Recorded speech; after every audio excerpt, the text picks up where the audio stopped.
Andreas, PJ Golf Pro. How are you today? Good, sir. How you doing? Doing well, doing well. Glad to have you. So we're on the first tee here. Generally, anytime I'm giving a lesson or working with a student, the first thing that we look at is to ensure that they're playing the proper tee box.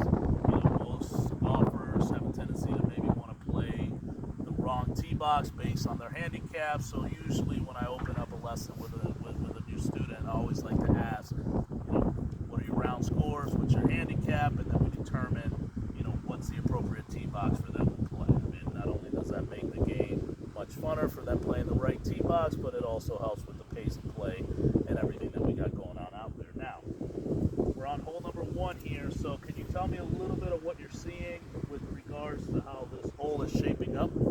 So I see it's pretty straight away. We have trees on the left. We got sand traps at about 200 yards out on the right. We got a cart path just right of that with a fence line that is marked with white stakes for out of bounds.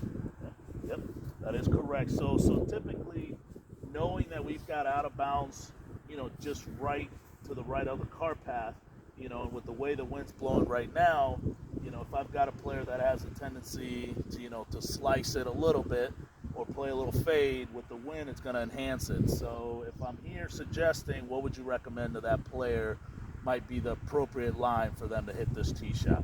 I'd say we take it at about where the candy cane is in the middle of the fairway, because the hole does have a slight dog leg right.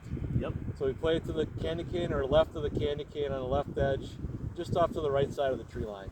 I agree. Again, as you can tell, a lot of more room left than it is right, and with the wind the way it's playing, that's exactly the direction that I would have my player kind of align themselves to hit their tee shot from. Okay, perfect.